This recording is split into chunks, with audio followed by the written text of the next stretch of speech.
This is John Drabinski, and you're listening to the Black Studies Podcast, a Millen Grant-sponsored series of conversations examining the history of the field.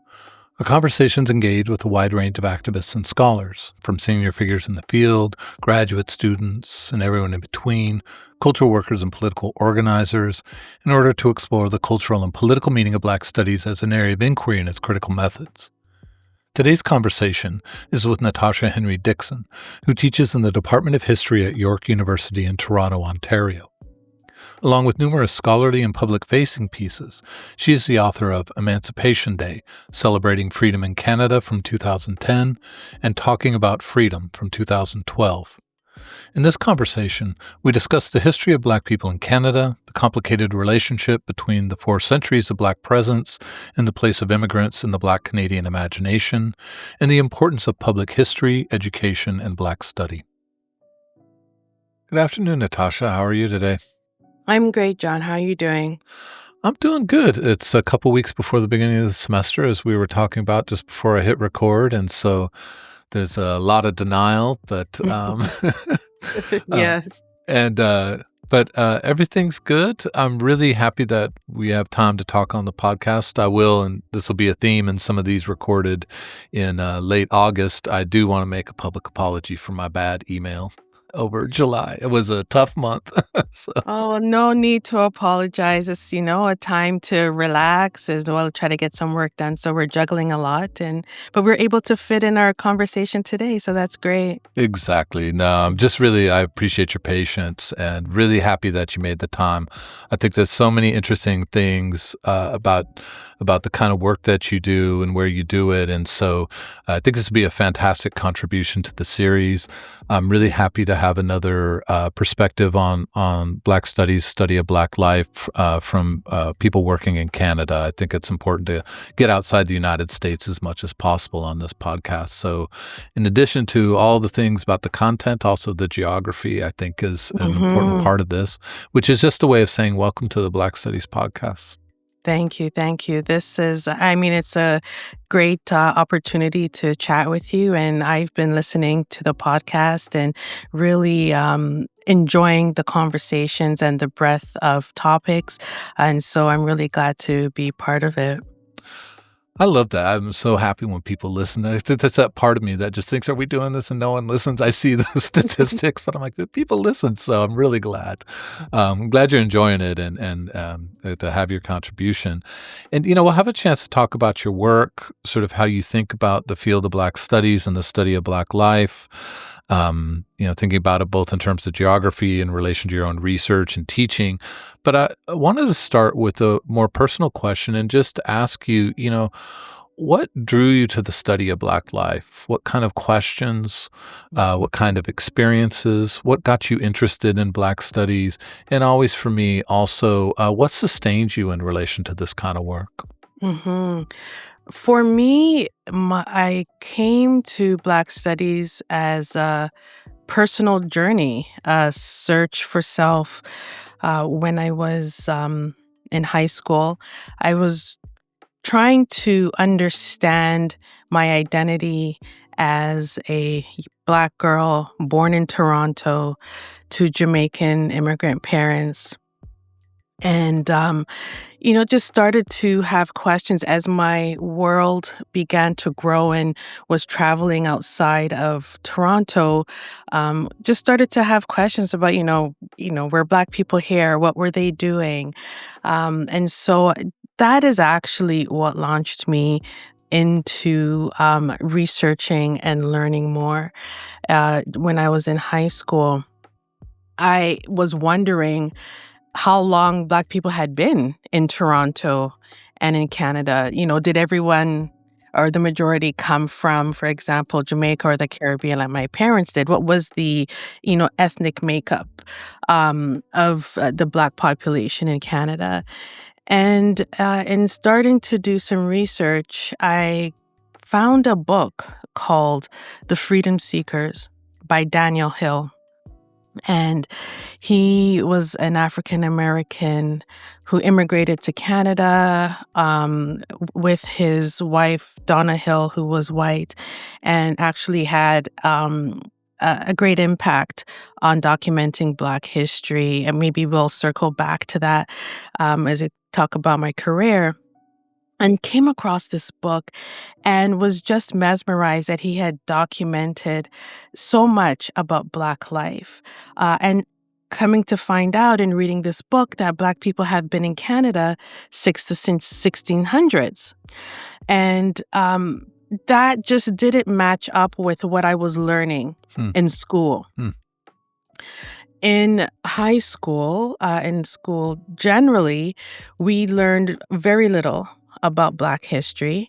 And what we did learn tended to be mostly African American focused, African American history, and a very narrow scope of the Black presence in Canada, primarily that Canada had opened the doors to freedom seekers from slavery in the United States.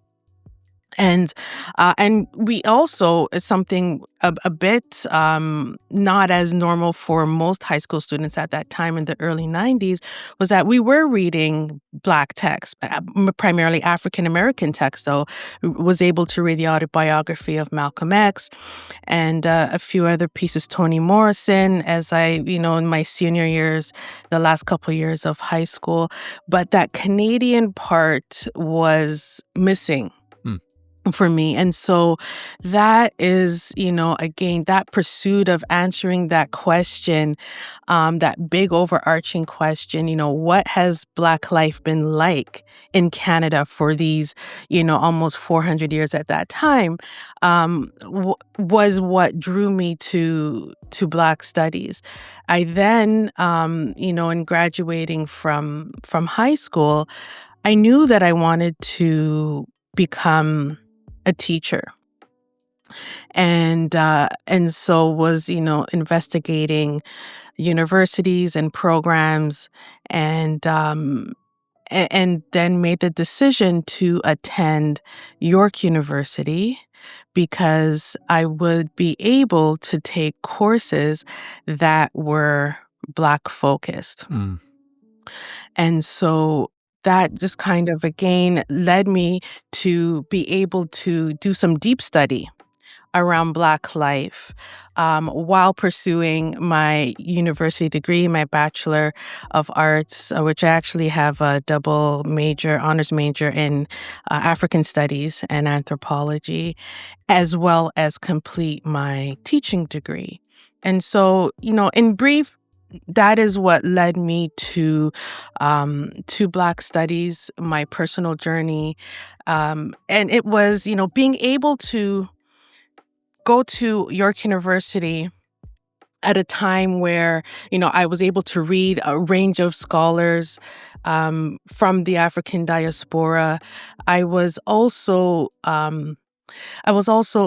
attending a range of events, Black cultural events in my community, but also outside of my community, to become more exposed to, just the range of Black cultures. One thing that stood out for me was that I recall was attending Nation of Islam meetings at my local community center. There where they would have different talks. And there were, events around hip hop and music that, to encourage young people to participate.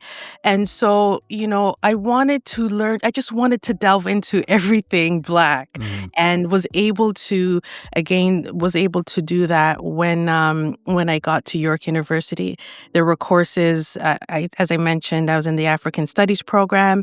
There were some Black Studies courses, and there were, I took a course in Caribbean history with Professor David Trotman, took a course called Cultures of Resistance. It's been around for a few decades, read a range of literature, and then I took a course African Canadian history course Hmm. with Professor Sheldon Taylor, and that was so impactful.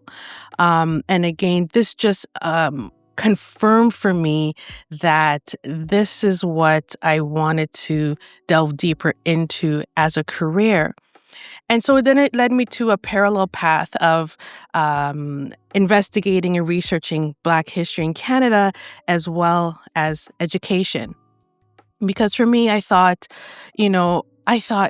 what if Black youth learned more about their history and knew more about that rich Black presence Hmm. in Canada, um, and what Black people were doing, how that could shift their thinking and shift their educational experiences. And similar to, stateside, there's, disparate outcomes for Black youth, the push out rates. These were things that I was observing, right, as I just made that decision to become a teacher, and I thought that if this, exposure could engage me, could hook me, maybe it could do the same for many other young people.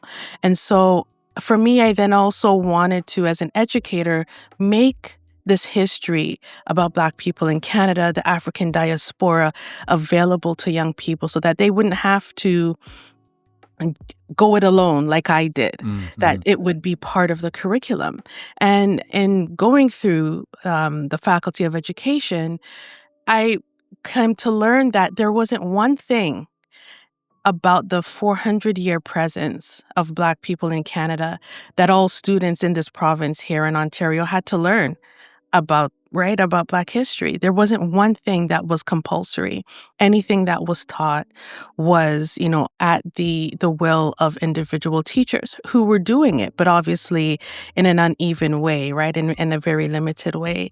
And so that then also propelled me to begin to develop my own lesson plans and materials to share, to advocate for inclusion of Black history in the curriculum. And so here we have, this parallel path. My work began to get noticed, and I was asked by a small publisher who was focusing on African Canadian history to write a book about the history of Emancipation Day. And this was in 2008. And Emancipation Day is August 1st, 1834, when legal slavery was abolished in throughout most of the British Empire. And so that book became published in 2010. It was actually reprinted just a few years ago in 2022. And I did this work as a classroom teacher. At the time, I wasn't thinking about academia, right, as a place that I wanted to reside and work, but I was thinking about and contributing to documenting Black history in Canada with the aim of making it accessible to young folks. And so for me, that kind of leads up to where I am today. And Black Studies has always been very closely connected to my sense of self. It affirmed my existence. And it gave me a pathway to university and then eventually an area of study. So let me ask a little bit then about the story of Black Canadian history, which, as you said, was absent in terms of this 400 years of presence. But was there the presence of immigration stories? There was, and That's so consist. interesting that decision. Yeah, to It's yes, to and think it's a about immigrant rather than the yes, 400 and so year. there's this consistent pattern what you see of the way that Black history or the Black presence is brought into the wider Canadian historical narrative is often that Canada was welcoming to these groups at these different points in time, that Canada Mhm. opened its doors to these individuals. And so, as I had mentioned, with the Underground Railroad movement and, Canada receiving these hundreds of freedom seekers, but never ever knowing who they were, what their names were, what their stories were. So it was always about Canada. And then when Canada shifted its immigration practice to make it less overtly racist and opened the doors to Black people and other racialized groups from different parts of the British Commonwealth, then again, with this policy program of multiculturalism. It says, well, look at us. We're so welcoming to these different groups from around the world. And so it's a pretty, when you take a look at it, it's very much kind of an intentional or selective grooming of a particular story. Yeah, that's so interesting because that as you articulated it there, it's like a way of avoiding the questions of historical guilt or historical responsibility for participation in transatlantic slavery, and instead there's the model of the virtuous welcoming of immigrants or escapees from North Hmm. America, from slavery in the United States across North America. Hmm. Absolutely. And what we see is that there's never been a full recognition of our own history, our entanglement with transatlantic slave trade, the enslavement of Black people in what we now call Canada for just over 200 years. And how our history is very much, closely tied with the United States, particularly the movement of people northward after the American Revolution. And so it is it has been very selective. And even in recognizing the Black presence, these narratives have, in the traditional way that it's been taken up, has not centered on Black people, on Black voices, on the Black experience and their varied lives. And so for me, my work has been very much about trying to orient and center Black people within the space called Canada. So I am hearing this in 2025, August 2025. I'm Mhm. like, the United States these days, we hate immigrants and we hate our own history. Well, white Americans too. Mhm. And so there's this this path towards a certain kind of historical telling in the interest of sort of holding up virtue, but also, this need to push toward a more honest reckoning with historical responsibility, or even just historical fact. As you put it, I Yes. mean, there's entanglement is entanglement. There's no way around it. I mean, it gets to the second question in some ways about the meaning of Black studies, and so part of it is I just want to know sort of what, when you say Black studies, how does it operate in your imagination? When you were talking about your own undergraduate education and graduate education, you were saying there's African studies but Black studies, and so obviously they Mhm. have a relationship, but that's interesting to me to hear you talk about, like, what is that notion of Black studies that is distinctive and what's that portrait. And I'm thinking in the US context, about its founding, where it was on the one hand a demand by students to have a place where the lives and histories of Black people could be studied, right, and Mhm. engage with historical questions and expressive culture and literary traditions. But it was also a moment, the founding of Black studies in the United States, where Black liberation struggle had really complicated, if not outright obliterated, those boundaries between a classroom and activism, between ideas and prescriptive action. And so Black studies in the United States really has that immediate political prescription, along with its sort of commandment at the origin to study the intellectual tradition. And I think that relationship between intellectual life and political action has always been a tension in Black studies in the United States. And so I'm Mhm. interested to hear you talk about your portrait of Black studies in the Canadian context, and maybe you think about it also in a more expansive North American context. Um, how do you think about Black studies in relation to these kinds of tensions? Because what you've talked about is deeply political, right? How we tell our histories and what we're trying to say about a nation when we tell our histories. And telling a Mhm. counter narrative is a political intervention. But you're also saying, like, these are lives that have to be documented, understood, a literary, historical kind of engagement. So all that's to say, what is that portrait of Black studies that you work with in a Canadian context, and how does it relate to these sort of political questions, but also intellectual questions? Mhm.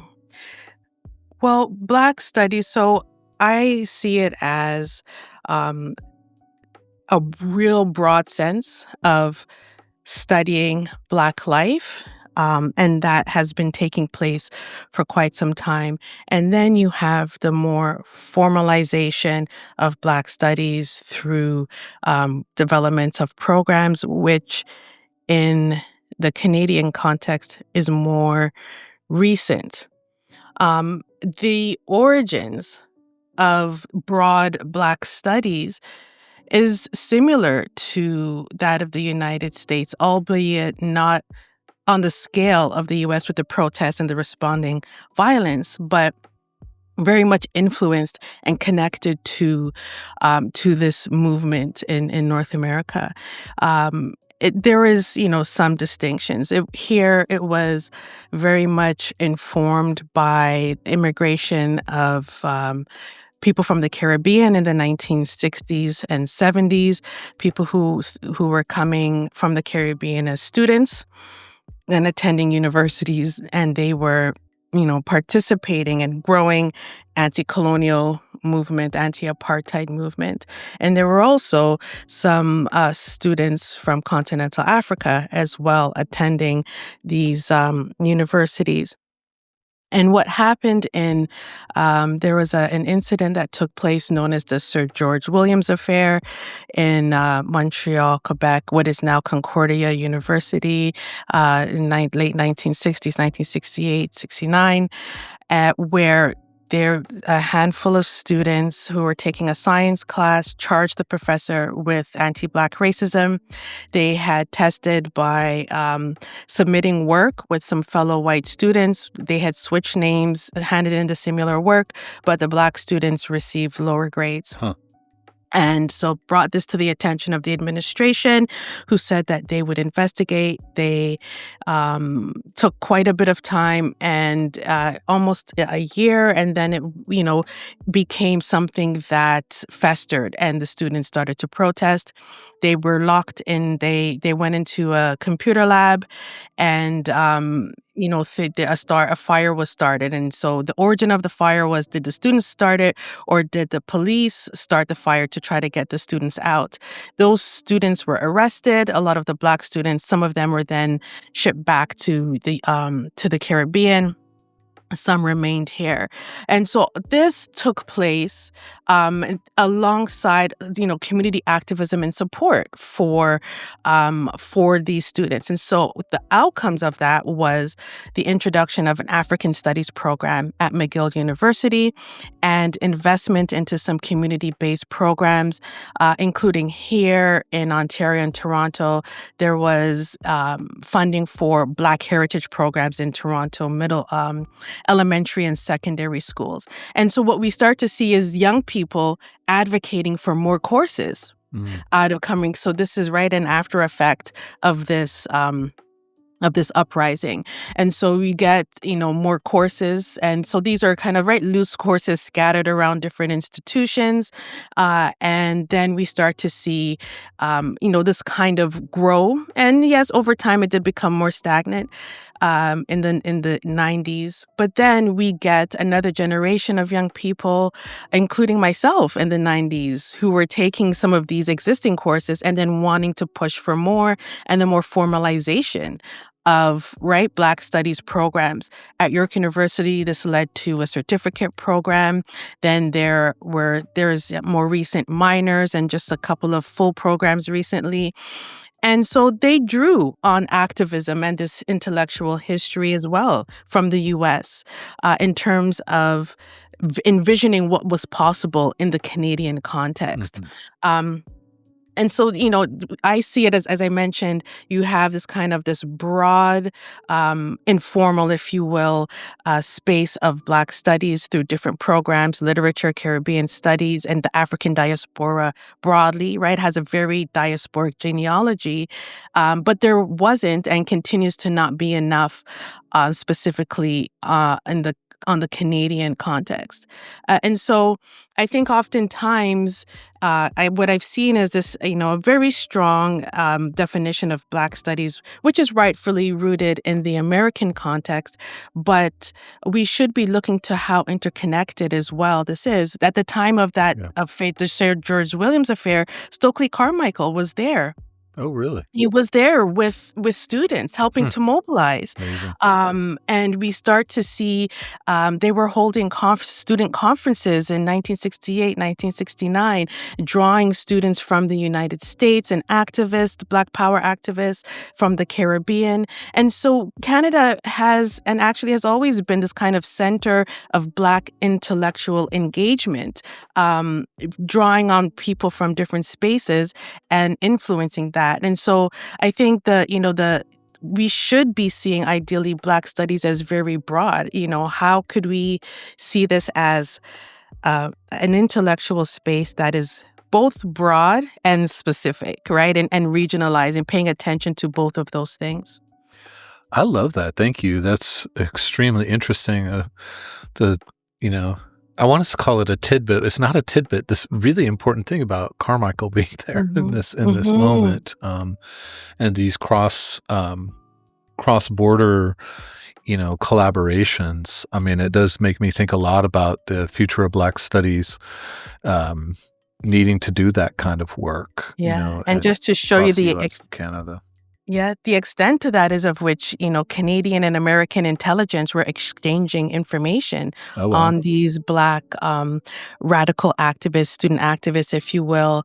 A colleague of mine, Dr. Wendell, his book, he has a great book investigating that history.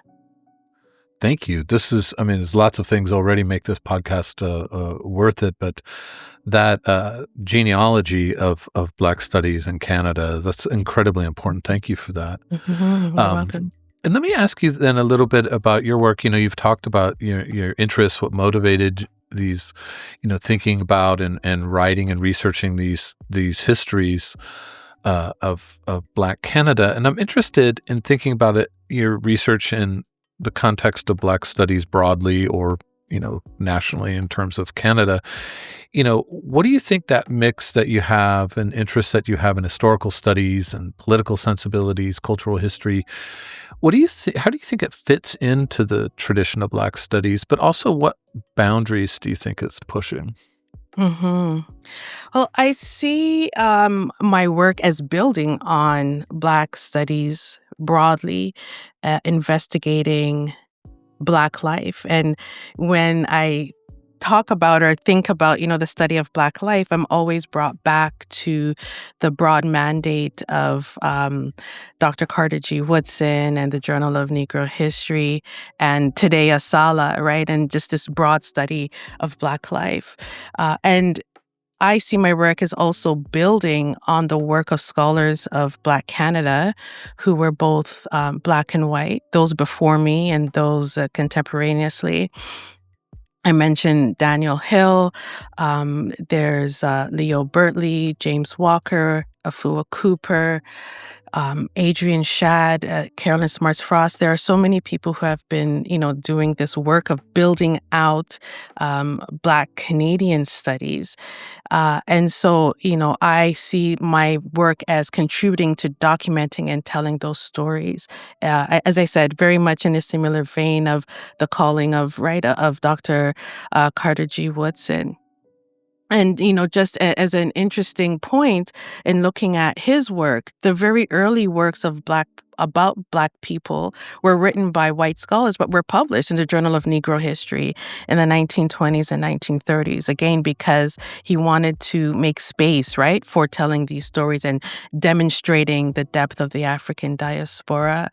I also see my work as and want to highlight Black intellectual history that was formed in Canada and influenced by Canada. And this goes back to even before, as I meant before, Stokely Carmichael, going back to, for example, the mid-19th century, where you had people such as Martin Delany, who had resided here Mhm. for a few years, practiced as a doctor, was very much part of, doing a lot of activism around the Back to Africa movement of Black people residing in this province. and wanting to kind of, get people to think again, to move from this very abstract idea of Black freedom seekers in Canada to really digging deeper into what they were doing and what they were thinking and how they deliberated and how they built community. Another example of that is looking at the intellectual conversations that came out of the Colored Convention.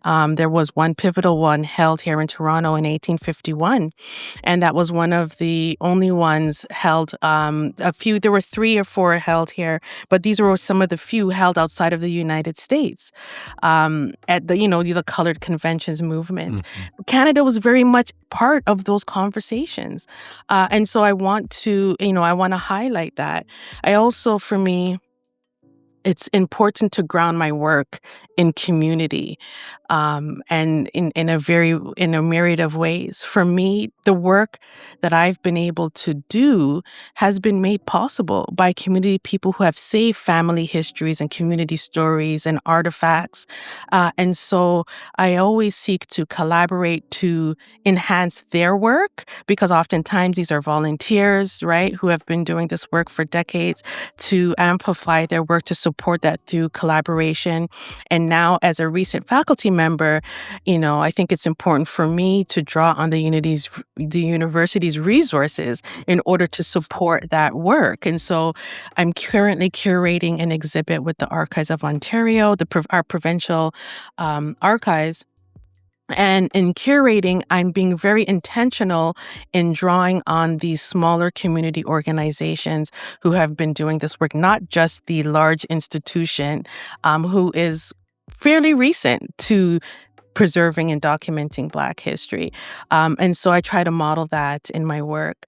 The horizons, I think, are endless. There's so many possibilities in building out Black Canadian studies in a way that puts Canada on the map, because oftentimes in Black studies broadly or Black Atlantic studies, Canada is a footnote if even mentioned in some of these conversations. And Canada, again, I would like to remind people of, again, the important role of Canada, bringing Canada more into slavery studies. And so there's quite a bit of possibilities. I see potential in the use of digital humanities for helping to broaden out Black Canadian studies, but also making these connections, right, of broad Black studies in North America, or more broadly as it relates to the African diaspora. And at the root of that is really taking a nuanced look at the movement of Black people over space and time, and, to really complicate that it's been beyond these national borders. It's been across and beyond and around these national borders, all with the aim of improving Black life. And so what is Canada's place in that? I think for me, the work that I want to do is to remind people and to inform people that Canada plays an important role in that. Thank you. I mean, there's so many things in what you said I think are so important. I mean, I'm struck when you mentioned Delaney and also Colored Convention work, and there's so many of those kinds of organizations in the mid-19th century up into the early 20th century. So much of it was happening in upstate New York, in Niagara. And of course, anyone who's been to Niagara, it's not like it's very far to get to Canada. I mean, it's literally across the canyon. And so it's interesting, just the geographic proximity that doesn't enter into the intellectual and historical imagination in the way that once you say it, as you said, it's sort of like, how did this end up being a footnote? And I will say, when I was listening to you talk and you said as a sort of footnote at best, and trying to change that, I think a lot about when I've talked with folks about the podcast, and people have been sort of, where do you want to grow it? And, one of the things I've said is, take a better account of Canada. And I think to a person, people have said, oh, I never thought of that. Yes. I mean, they understand, I think, sort of intuitively, there's the history of the British Empire, and, that we're the children of that as nations, and therefore entangled with the same kinds of things, and, these kinds of sort of big, epic kind of ways of characterizing. But it's just interesting to me that I haven't had a single person who said, "Yeah, I've been waiting for someone to do that." I'm thinking in the United States. Yes, yes. But as soon as it's said out loud, it's like, how could this not have been the case? So, all to say, listening to you talk, I hope that for people listening, it becomes also this kind of intellectual imperative to take a different kind of account of how to think about Black studies in the Americas. Yes, Not because it just didn't thinking about end. the Caribbean, not just thinking Yes. about Latin America. Yes, and it didn't end at the, imagined border of the 49th parallel. And when we can see what people were doing to save Black life, right, to preserve Black life, to give people the chance for self-determination, there was a lot of movement of ideas of people that were taking place. And I think if we can better understand that, it really helps to develop a fuller picture. Fuller pictures are just more interesting. That's I Hmm. always want to say. It's like, this is Yeah. not like a work task. It's like curiosity and like insight and a sense of fullness. So I love that. Um, and so let me and this is just kind of a tweak on that previous question and ask you, I know that your master's degree, you talked about your undergraduate in education and African studies, and then you had a master's degree in education, PhD in history, and yet working in this way that you've talked about as in a Black studies context. So I'm interested in how you think about your own educational journey, which is been sort of between disciplinary and multidisciplinary training, but also thinking about your own work and your own orientation as a Black studies orientation. I'm interested in how you think that has shaped how you understand a research project and research questions, but also for me, always also how it shaped how you conceive and practice a classroom. Yes. Oh, great question. I get back to what I'd mentioned about my parallel journey in history and education. And so that very much shaped my graduate studies. I did my Master's of Education focusing on curriculum and the teaching of Black history. And so, obviously the history component is important there as well. And then did my PhD in history and focused on the lives of Black people who were enslaved in this province in Ontario.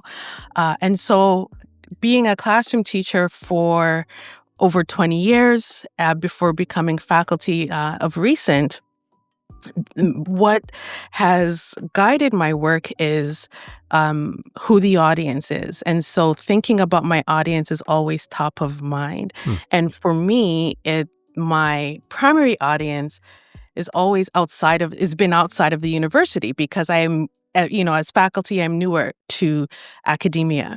And so that would mean Black youth as an audience for one set of reasons, again, looking at my experience, but then also for the wider public for another set of reasons in terms of inserting the Black presence in Canadian historical narratives. And even, of course, troubling that. What does it mean to be both inside and outside of the nation state?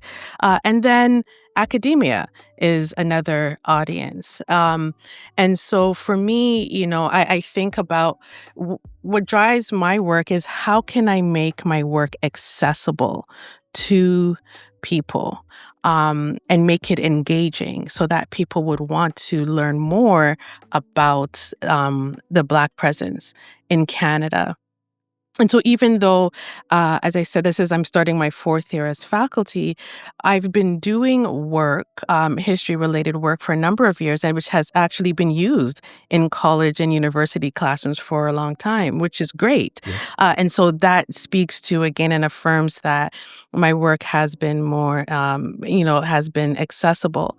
And so, what that does for my teaching, again, because I'm a classroom teacher, I always am thinking about how to bring students into the fold of learning more about the content of Black history, Black Canadian history, but also to foster critical thinking skills, to raise questions about institutions and Canada as a nation state, empire and colonialism. I want students to think critically about these things and how this has unfolded in this space called Canada, and what that has meant for how these have shaped Black life and how Black people have resisted. And thinking about and students are my student audience. They're diverse. My students are racially, ethnically, religiously diverse, and I think for me now as a teacher in teaching in academia at York University, I have a unique perspective in that I've attended York University for all of my degrees. So Hmm. my both undergrads, my Bachelor of Arts, my Bachelor of Education, my Master's of Education, and my PhD, and now I am faculty at York University. And so it's I think a much more unique experience than many others who've tended, right, to go to different institutions. And York University has always had a more racially diverse student population than other institutions in Canada. And so I'm always very cognizant of that in terms of the similar home community experiences that students may have had, like myself. And so I think about how can I get students to be engaged through and support them and encourage them to actually study, which means actually reading and engaging with materials. And I know that's a battle that we have with students. But then also getting them to engage with that material in as engaging ways as possible. So one of the things that I've been doing since I've started teaching, and just after the pandemic lockdowns, was in the first few weeks of my courses in the fall, I have my students go on a walking tour in downtown Toronto, and I curated a tour. I've led the tour first, and then I curated a tour, and recently actually made it widely available on a digital app, and get them to walk through Toronto to imagine Black life in the 19th century. Hmm. And without fail, this is like 5 years, students will come back and talk about this experience, how impactful it was throughout the school year, even to the end of the academic year. They always talk about never having learned about Black history, never mind, something of this kind of an experience, and how it helped them to engage with the material, and it gets them to raise a lot of questions. And so that's what I want them to do. So I try, as part of my pedagogy as well, to weave in experiential learning so that students could be submersed in the material, and to where possible, to walk through these spaces and to think about what it might have been like. And so for me, I think those are, some of the things that I try to do in terms of drawing on my experience and the responsibilities that I think I have as a faculty member, as someone who's teaching, students of various backgrounds, to encourage them to learn more, to study more about Black life, but also to build on those skills, and get them to raise questions with the aims, I think, of motivating them to take action in some way and contribute to the cause of social justice. I love that the walking tour actually figures in that. I think that, the way ideology is produced and reproduced in just what we imagine the streets and sidewalks and buildings and neighborhoods we walk through. Mhm. There's so much that goes on there passively that no one, or that people rarely think of as ideological, right? Yeah, And so that moment when you're like, very no, much. this is, let's look at these places this way. Let's sort of pull these ghosts out of the grass and sidewalk and facades and let them, live with us a little bit. I think that kind of stuff is incredibly transformative, and it's amazing that you're able to be in a place where you can actually move them around that, and that's your Yeah. own research specialty, because you could easily be in, here I'm going to be like a like an American, be like Saskatchewan or Mhm. Vancouver, right? British Columbia, and be much more difficult. Not maybe not much more difficult, but it wouldn't be that immediate sort of space in which you've set such roots in terms of your own research and advocacy. I love that. Yes. And so that is, again, for me, is modeling what can be done in the classroom, the possibilities. It doesn't have to be, yes, I'm advocating for mandated learning expectations, which will finally come to fruition after decades in the next year or two. But there's so much to draw on. And when you talked about, e- engaging with the built environment, another important question is who was there? Right? And my work seeks to show students that Black people were here going back to the 1790s in Toronto. And, Marianne Shadd was here running her newspaper on King Street for a couple of years. I mentioned the convention that was there.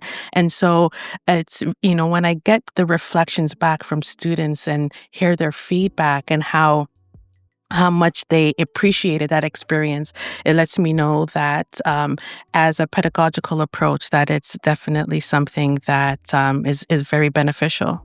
I love that. Thank you for sharing. I mean, I think that people listening to this, I think we're probably all going to be thinking like, how can we move our students around to Hmm. to to see presence and differently, and see history in this exact space differently. It can be very fraught. I mean, I think about where I am at University of Maryland, where human beings were bought and sold on the campus. Hmm. What's now the campus, and but these are all of those stories are really important, but they're also stories that institutions and nations often have a very vested, often almost always have a really vested interest in keeping hidden. So I think bringing those out, it's so important for students. It's so important for just understanding, the history of built environments, as you put it. But it's also a deeply political movement against the Absolutely. way white supremacy has allowed these spaces to only operate as anonymous or contemporary or white history, Yeah, empires and how history. yeah, how public history has been taken up and whose stories are told and preserved and whose are, casted away. And so again, it is a political act to reinsert Black people in those spaces. Toronto as the biggest city in Canada, and say that Black people were held in bondage here in the 1790s into the early 1800s. And then there were free Black people and freedom seekers, and this mix of Black people and the work that they were doing to make a life for themselves and to improve things, is a very intentional political project that I want to contribute to in terms of moving things forward, thinking about the history, what this means in terms of Black life today, that there are connections and things to atone for and to redress as a result of that history. I love that the students love it and keep talking about it because it's also they're walking around telling everybody they're around these Yes, things. they do, and I've heard, so it's really great to get that feedback. Yeah, that's really gratifying when those kinds of things happen. When you're like, oh, It you is. talk about what we do in the class with other people. I love it. I mean that's the goal of education, right?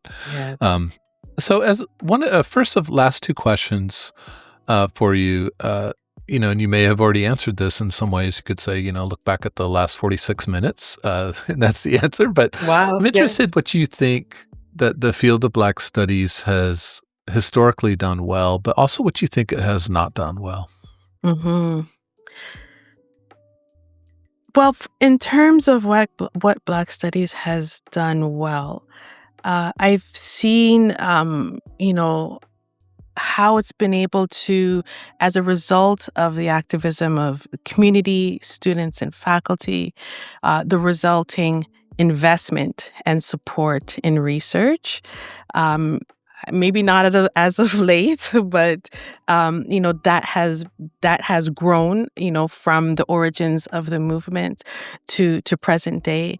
The way that um, space is created to share, to discuss, to deliberate, with the conferences, with journals, with different the use now, the enhanced use of digital humanities and digital technology in helping to preserve and to tell Black stories.